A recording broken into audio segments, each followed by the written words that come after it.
Klarong-klaro yan right at the very start. Nagsimula nung pumasok siya sa threshold ng Ateneo de Davao Junior High School na ipakita niya na kaagad yung kanyang leadership. Kaya that time, iniisip ko na one day soon, he will become an icon on leadership. Kilala si Dato Pax Ali ngayon bilang isang responsable at matapat na leader sa ating probinsya. Natural man ang kanyang kagalingan, nahasa pa ito bunga ng ilang taon niyang pagseserbisyo bilang isang student leader sa Ateneo de Davao High School.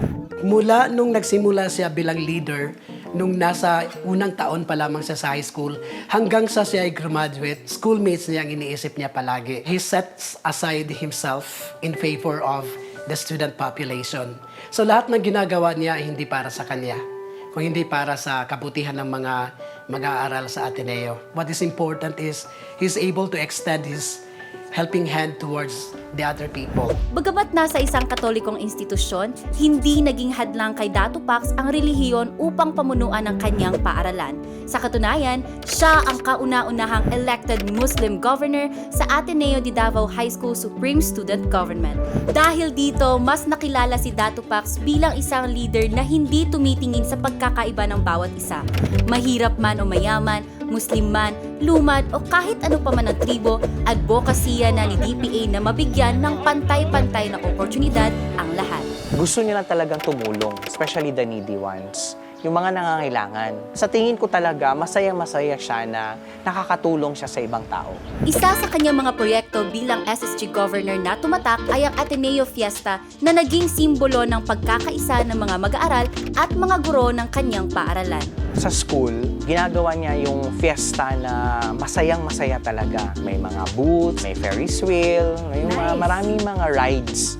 So, ang mga bata ay nag-e-enjoy talaga. Kahit yung taga-grade school, pumupunta sa high school kasi gusto-gusto nila sumakay ng mga rides. Yung fiesta is alive na alive talaga. Masayang-masaya.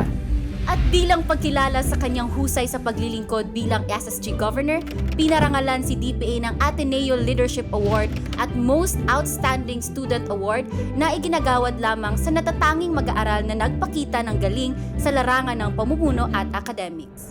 Meron talaga siyang capacity to deal with people from all walks of life. Mahirap ka man, mayaman ka man, pantay-pantay ang pakikipaghalubilo ko sa inyo. Wala siyang pinipili. While he was leading the Ateneo student populace, he was also an honor student. So it is an indication na may balance, nag-strike siya ng balance between academics and extracurricular activities. Ang pagiging isang leader sa paaralan at maging sa komunidad ay may kaakibat na malaking responsibilidad. Ito ay isang gampanin na ibinibigay sa taong sinsero at may malinaw na hangarin para sa kanyang mga pinagsisilbihan.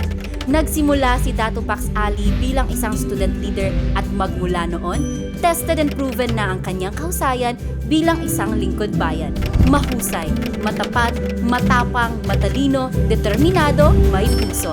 Dito, patuloy na aangat tayo.